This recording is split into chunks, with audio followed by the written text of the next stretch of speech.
Bon, comme d'habitude, hein, bien le bonjour à tous. On a un sujet très intéressant aujourd'hui, hein. Ce qui tue les relations de famille. En vérité, écoutez bien ce que je vais vous dire. Il est important ce cours aussi parce que, comme on a dit, on reprend les fondamentaux, hein. On essaie de faire en sorte que les cours soient intéressants. Qu'est-ce qui tue les familles, les relations de couple? Une des raisons, hein, pas toutes, mais je dirais que celle-là, elle est quand même énorme, hein. C'est une des grandes raisons pour lesquelles les familles, elles sont vides, elles se sentent vides. Séparation de couple, séparation familiale, papa dans le salon, maman dans le salon ou dans la cuisine, et le fils dans la chambre enfermé. La vérité, écoutez bien, ou maman dans sa chambre. Pourquoi? Eh ben, d'abord, je vais vous lire un texte. Comme d'habitude, on se réfère à notre mode d'emploi parce que dedans, il nous donne toutes les astuces en fait. Il suffit de les trouver, comme on a dit, hein. Allez, je vous lis ce qu'on disait. On va pas plus loin que la première page de la Bible. La première page de la Bible.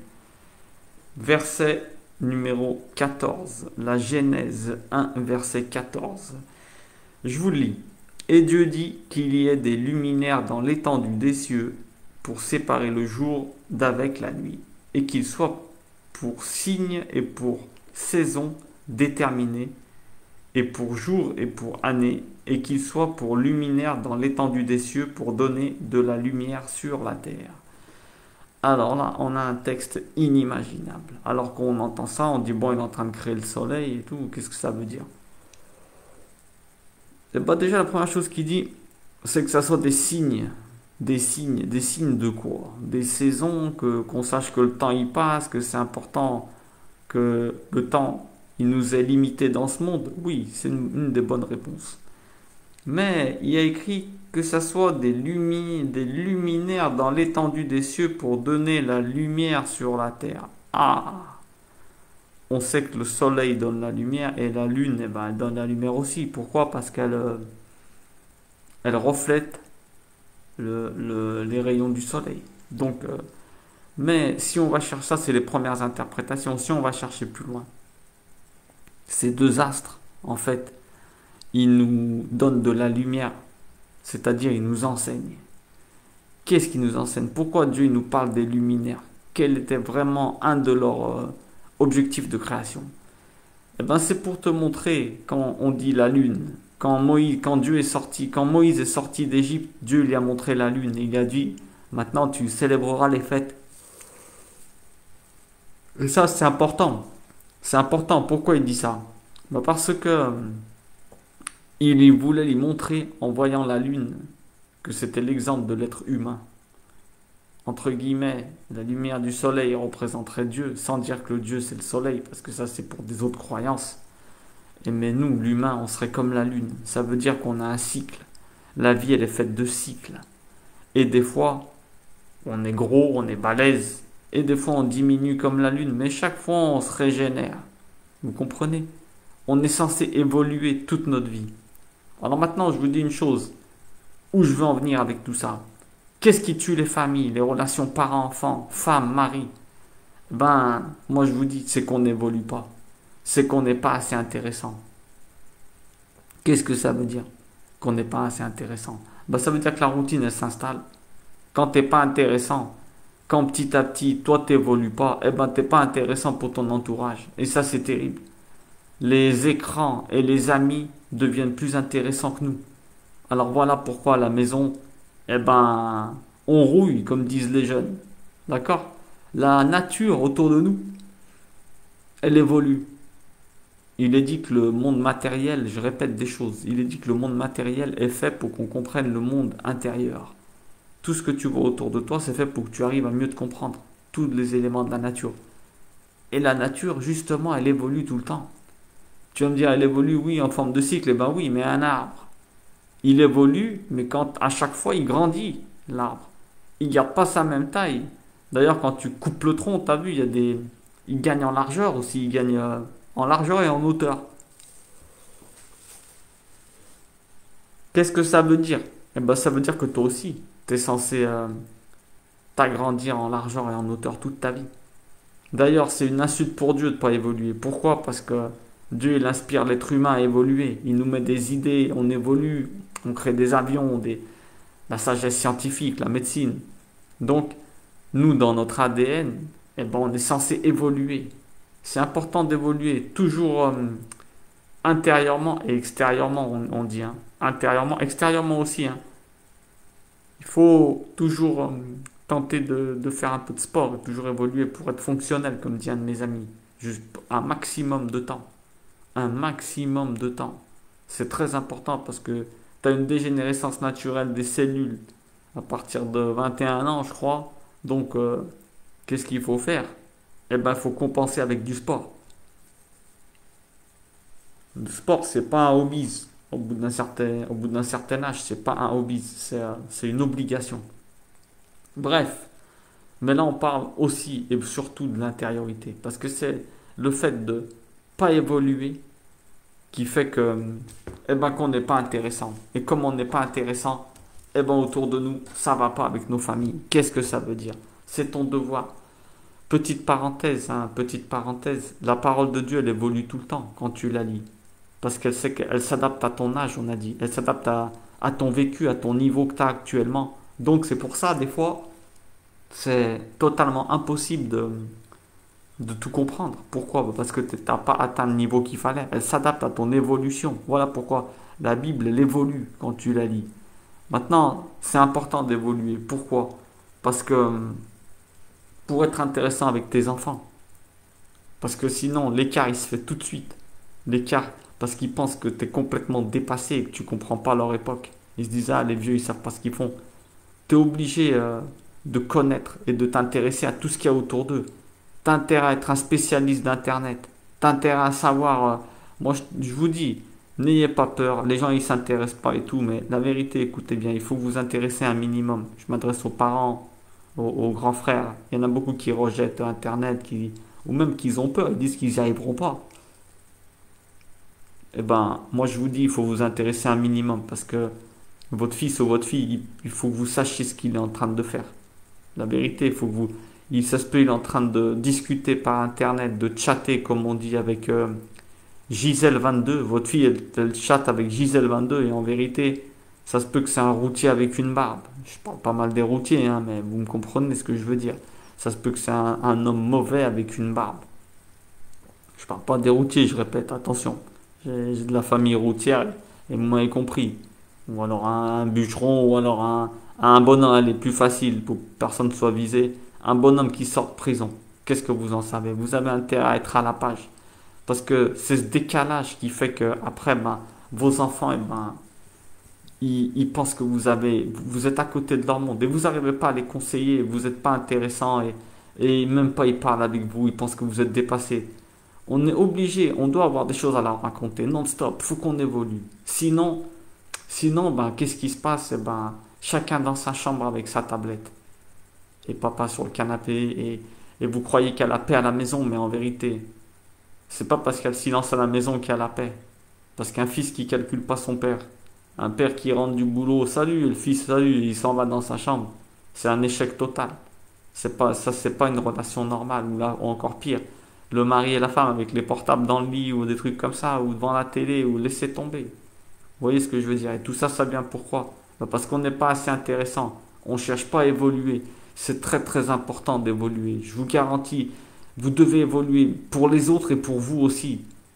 Parce que, comment dire, le temps d'attention au niveau de nos enfants, là je parle des enfants, il est très très réduit maintenant. Ils sont tellement attirés par ce qu'il y a par les yeux, les écrans, que quand tu captes l'attention de ton fils, tu as intérêt à être rapide. Tu as intérêt à connaître des anecdotes. Casse-toi la tête, anecdotes, des nouveautés scientifiques, de la médecine. Vous devez évoluer, vous devez apprendre des choses. On a déjà dit, mais je vous le dis, je vous le répète. Les parents de l'an 2020, là, vous avez un travail de malade. On a un travail de malade. Il faut être plus intéressant que l'ennemi. Il faut être plus intéressant. On doit être à la page. On doit être à la page et on doit rajouter. On doit évoluer constamment pour être dans, comment dire, bah, dans le même monde que nos enfants. C'est très très important. Sinon c'est des autres qui vont les éduquer à notre place. Et ça, c'est très très dangereux. Comment dire? Pour les professeurs, c'est la même chose. S'il y en a que c'est des professeurs ici qui écoutent, Si t'évolues pas, il y a des profs, il y en a qui me disaient, ils sont pas Facebook, ils sont pas nanana, mais n'aie pas de compte, mais il faut que tu connaisses, va regarder. Moi, j'ai regardé comment ça fonctionne, Fortnite, tous ces... Il faut être à la page, il faut connaître Pokémon Go à l'époque.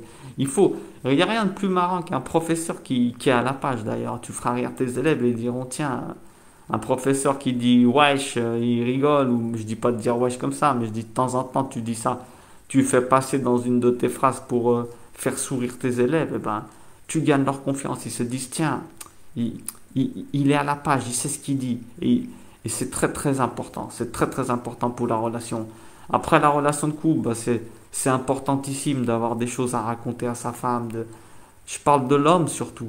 L'homme, la femme, c'est pas un problème pour elle parce que normalement elle a des choses à raconter de sa journée. Mais nous, on est des hommes et on a tendance à se taire et pas comprendre ça. Eh ben, je vous dis, écoutez-moi bien. Le devoir de l'homme, justement, c'est de casser ce mauvais penchant qu'il a en lui. Ce mauvais penchant qu'il fait se taire et pas raconter des choses à sa femme. T'as intérêt à être intéressante. Mais je raconte quoi ma journée? Tu apprends quelque chose chaque jour. Tous les jours, tu te dis, tiens, tu te casses la tête, qu'est-ce que je vais raconter à ma femme? C'est hyper important. Parce que c'est à nous. C'est à nous d'apporter la nouveauté à la maison au niveau des connaissances et tout ça. C'est notre devoir.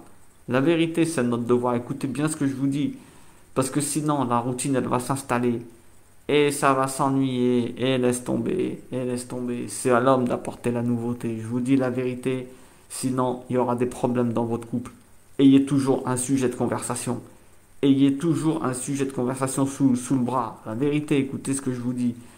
Pour également avec les amis. Pourquoi? Tu as intérêt d'avoir un sujet. Pourquoi? Parce que c'est la principale cause de la médisance.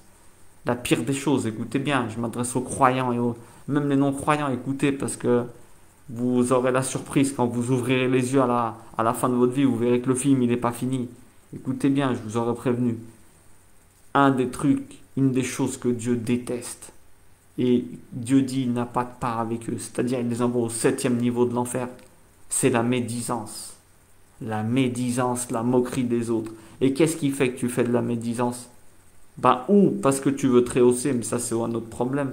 Ou alors parce que tu n'as rien à dire. Tu vas me dire la médisance, non, moi je parle jamais mal. Mais écoutez-moi bien. En hébreu on dit lachonara. Hein? Lachonara, ça veut dire quoi? Ça veut dire justement des choses qui sont vraies. Ça ne veut pas dire forcément des mensonges, c'est de la calomnie, c'est autre chose. Mais c'est justement des choses que pour toi c'est rien. La médisance, c'est dire la vérité, c'est ne serait-ce que parler des absents. Quand tu parles des absents, ça, c'est quelque chose que tu ne devrais pas faire. C'est que tu manques de conversation, tu manques de sujet. Pourquoi? Parce que tu n'as pas évolué, tu t'es pas instruit, t'as pas pris du temps pour réfléchir et apprendre des choses. La vérité, écoutez bien, parler des autres, c'est justement parce qu'on n'a rien à dire. Et c'est pas normal qu'on n'ait rien à dire. C'est pas normal. T'es pas venu ici pour ça. Maintenant, je m'adresse aux personnes qui sont plus âgées. Eh ben, le but, c'est de finir ta vie et d'être intéressant jusqu'à la fin de ta vie. Il faut vivre avec ton temps. Alors, pourquoi? Parce que sinon, la vérité, tu remarques, les personnes âgées, si on n'évolue pas, eh ben, on va avoir tendance à, comme elles ont beaucoup, il y en a beaucoup qui ont souffert, je sais très bien, mais déjà, faut comprendre que toute souffrance, elle avait un but. Toute souffrance, elle avait un but. Et le but, c'est pas de s'en rappeler maintenant et d'en souffrir maintenant ou de faire souffrir les autres, parce que les gens, ils aiment pas quand tu leur racontes tes souffrances, tu vois. Mais si t'as pas de choses à raconter, t'évolues pas, tu vas devenir quelqu'un qui passe ta vie à te plaindre. Tu vas devenir quelqu'un qui passe ta vie à te plaindre, te remémorer ton passé, et moi j'ai souffert, et moi j'ai fait ci. Alors que normalement, il y a des vieux sages, ceux qui apprennent jusqu'à la fin de leur vie. Eh ben les gens, ils se bagarrent pour aller les voir, pour demander un conseil. Il faut devenir quelqu'un comme ça. Il faut aspirer à devenir des personnes comme ça. Vous comprenez ce que je veux dire? C'est très très important d'essayer d'évoluer toute ta vie. Évoluer toute ta vie pour pas être déclassé. Vous comprenez ce que je veux dire? Il faut savoir ce que tu es en train de faire. Sinon, tu vas finir dégoûté de ta vie si tu n'as pas évolué. Je te promets. Oublie pas la nature. Les arbres. On est comparé à des arbres dans la Bible. Pourquoi? Parce que on démarre petit, on finit grand. On doit s'élever vers le ciel. On ne peut pas rester petit à terre. C'est pas notre but. Quand tu grandis, t'es pas fait pour ça. T'es fait pour être comme un arbre. Quand on te regarde de loin, t'es une référence, t'es grand. On s'abrite, on s'abrite sous tes, j'allais dire sous tes ailes, on peut dire ça. On s'abrite sous tes branches et tes feuilles, les feuilles de l'instruction. Tu instruis les gens. C'est pas pour rien s'il y a toutes ces images dans un art, s'il y a toutes ces métaphores. C'est parce que l'humain, justement, il est fait pour ça. Alors maintenant, je vous dis un truc, hein. Prends le contrôle, mon ami. Étudie. Apprends une chose nouvelle chaque jour. On l'a déjà dit. Lis un livre, recherche des choses, écris. Reste pas comme ça. Sois intéressant, c'est ton devoir. Impacter le monde pour l'améliorer. T'es là pour ça. Si t'as pas de la nouveauté à apporter, t'amélioreras jamais le monde. Celui qui évolue pas, c'est un égoïste en fait. C'est un égoïste, un égolâtre. Ça veut dire quoi? Ça veut dire que il s'idolâtre lui-même. Pourquoi? Parce que ça veut dire qu'il se prend pour le centre du monde. Le monde il évolue, le monde il tourne autour et lui il est au milieu, il n'a pas besoin d'évoluer. Il croit qu'il sait tout. Eh ben je vais te dire un truc. Comment veux-tu rendre le monde meilleur si tu es à côté de la plaque et t'évolues pas? Comment tu veux rendre le monde meilleur? Avec des techniques de l'époque. Tu vas apprendre tes enfants à écrire avec des craies. Écoutez-moi bien ce que je vous dis. On n'est pas là pour ça. Notre devoir c'est d'évoluer. Dieu nous a montré les luminaires. Ils évoluent. On tourne, rotation, la nature. Tout évolue autour de toi pour te montrer que ton devoir c'est d'évoluer. De toute façon, si tu veux pas le faire, le temps il va être ton ennemi. Le temps va être ton ennemi. Car, tu le veuilles ou non, ton corps il évolue. Donc qu'est-ce que ça veut dire? La pire des choses, c'est quand l'intérieur il évolue pas en même temps que l'extérieur. Il y a un désynchronisme et tu vas être mal toi et les autres autour de toi ils vont être mal d'être avec toi. Et je te dis la vérité, tu vas être en décalage total. Ah, écoutez ce que je vous dis. Vivez avec votre temps, intéressez-vous aux choses. Je vous dis pas d'avoir des comptes Facebook s'ils vous servent à rien.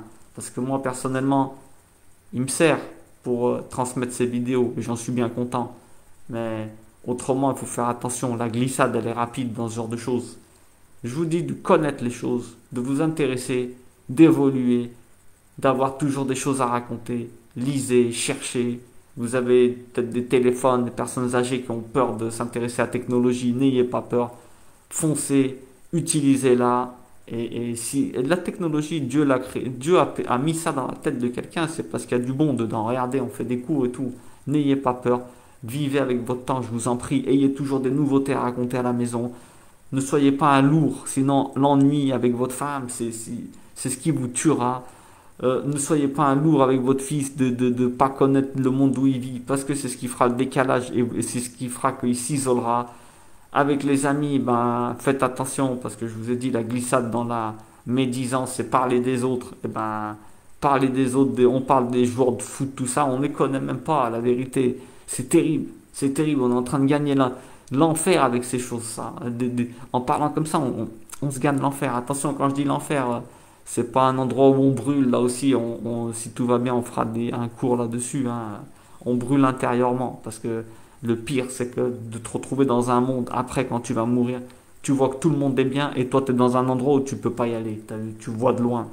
Crois-moi que tu vas brûler à l'intérieur. Bref, voilà ce que je voulais vous dire. Je vous en prie, tous les jours, apprenez quelque chose de nouveau. Battez-vous pour être intéressant. Battez-vous pour être intéressant. On est là pour ça. Si on n'est pas intéressant, personne ne nous écoutera. Et si Dieu nous a mis dans le monde, c'est pour l'améliorer. Tu peux pas l'améliorer si tu vis pas dedans. Tu peux pas l'améliorer si tu vis pas dedans. Alors, évolue avec, apprends des choses, sois intéressant, double sujet. Comme ça, eh ben, à la maison, on se battra pour être à côté de vous jusqu'à la fin de vos jours. Et vous vivrez bien jusqu'à la fin de vos jours. Pourquoi? Ben parce que vous aurez l'impression que vous servez à quelque chose. Sinon, non, même pas je le dis. Allez, je pense que je vous fais confiance. Que Dieu nous aide à toujours avoir les capacités et le désir constamment grandissant de vouloir apprendre des choses nouvelles, de se rapprocher de lui, de lire la Bible, d'être intéressant quand on parle et d'évoluer tout le temps. Très très important pour nous. Que Dieu vous bénisse.